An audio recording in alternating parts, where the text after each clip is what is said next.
বিনিয়োগ, ব্যবসা, দক্ষ মানব সম্পদ ও পর্যটক আকর্ষণে দেশের ভিসা নীতি সহজ করতে কাজ করছে সরকার। 2006 সালে প্রণীত ভিসা নীতি সংশোধন করে নতুন এই নীতি করা হচ্ছে।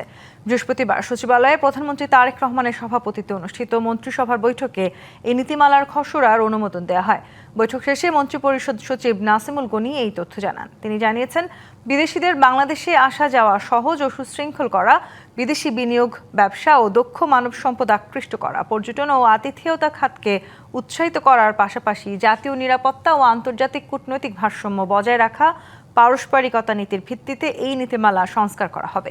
এ বিষয়ে অর্থমন্ত্রীর সভাপতিত্বে নতুন কমিটি করা হয়েছে বলেও জানান মন্ত্রিপরিষদ সচিব।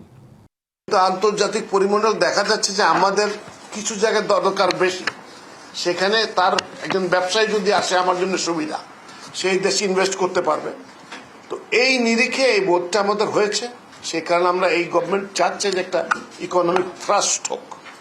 মাননীয় অর্থমন্ত্রীর সভাপতিত্বে একটা মন্ত্রিসভা কমিটি করা হয়েছে, যেটা 1 মাস, এটা তার ভিতরে স্বরাষ্ট্র মন্ত্রণালয় রয়েছে, সিকিউরিটি ইস্যুগুলো দেখবে, পর্যটন মন্ত্রণালয় রয়েছে, বাণিজ্য মন্ত্রণালয় রয়েছে, যাতে তাদের যদি আরো কোনো ইন্টারেস্ট থাকে যেটা এই পলিসিটাকে সমৃদ্ধ করবে, সেটুকু করে এটা চূড়ান্ত করা হবে।